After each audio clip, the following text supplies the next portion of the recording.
Hey everybody, it's Rusty Pop with Pop Properties of Intero Real Estate Services, and this is actually one of the first episodes of a new series that we're doing. We're just trying to introduce you to all of the different things that we have to offer here in the Silicon Valley, area by area, some of the pros and even some of the cons of what it's like to live in those specific neighborhoods. You know, the first one that we wanted to do is one that is really close to my heart, which is Blossom Valley. That's the zip codes of San Jose 95123 and 95136.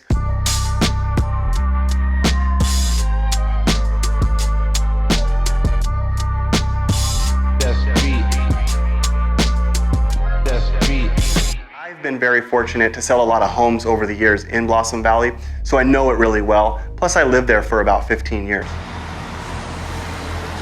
To just kind of start off with, Blossom Valley is the south part of San Jose, typically associated with the zip codes of 95123 and 95136. These areas started to become a place where houses were being built way back in the 60s and 70s. It's exploded since then. There's about 100,000 people that live in Blossom Valley now, and that's 10% of the population of the entire city of San Jose. So it's actually a pretty large area. There's lots of things that make it a great place to raise a family. Each neighborhood has a school associated with it, which makes getting your kids to and from elementary and middle school really easy. It's actually a very safe neighborhood as well. There's many parks all around Blossom Valley. Really easy access. Again, just like the schools, they're neighborhood parks, so they're walking distance from most of people's homes. And specifically, there's Santa Teresa Park, there's Vista Park. One of my favorites is Marshall Cottle Park. It's 250 acres in the middle of a suburban area where there's just this vast open area of lots of things to do. There's a Whole Foods, a Trader Joe's, there is Oak Ridge Mall, there's other restaurants and places to eat, sushi, Thai food, everything you could want, even in a big city, you have right there in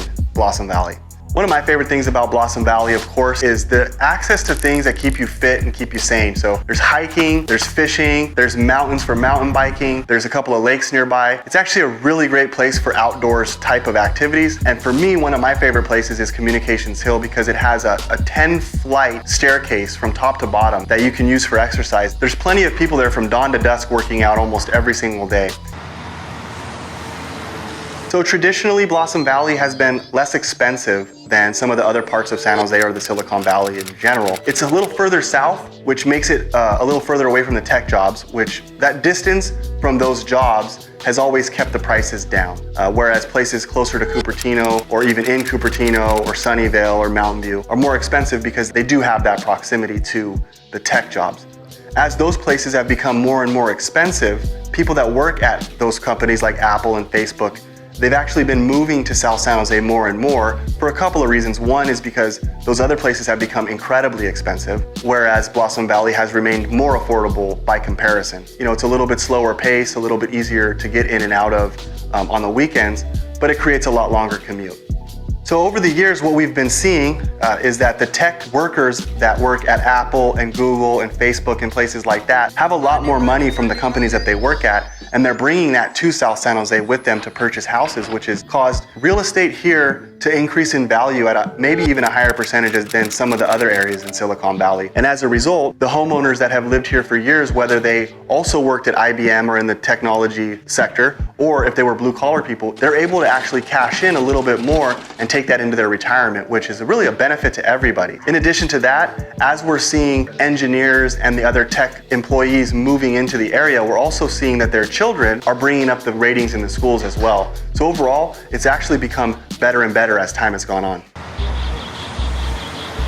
Some of the negatives of being in Blossom Valley, if in fact you do work at a tech company like Apple, it is a little bit further south, which makes the commute longer and there is a lot of traffic. And so that is one trade-off that people are making. But it is mitigated a little bit by a couple of factors. Number one, we have great freeway systems and they all kind of converge in Blossom Valley, 87, 85, 101. You also have the light rail and the Caltrain kind of on both sides of it, which take you directly to downtown San Jose where Google plans to build its largest US campus. There's just a lot of commute options, but also even as people go back to work after this COVID pandemic is starting to wind down, we are seeing that it's probably going to be a hybrid home office balance. And as a result of that, I think people are finding the commute more tolerable. These are great houses. They were built at a good time when construction was at a high quality, but they are aging. But the counter to that is that a lot of the people that have the tech money are actually coming in and remodeling them, renovating them, and it's actually making the whole neighborhoods look better and better every day. We actually have a little bit smaller lots than some of the other areas as well. The lots average about 5,500 to 6,500 square feet. So by no means are they small, but they're definitely not, what would be considered large lots either. One of my favorite places in all of Blossom Valley is Communications Hill. It also happens to be one of the coolest spots in Blossom Valley because, as I was mentioning, the aging home stock, Communications Hill actually has been being built on since about 2002. So there's homes that are anywhere from 0 to about 20 years old. If you made it all the way to the end of this video, we really appreciate you taking the time. We'd love for you, in order to get updates in the future, like and subscribe to this YouTube channel. If you have any real estate related questions, I'm super open to talking to anybody, so feel free to send me a text or give me a call.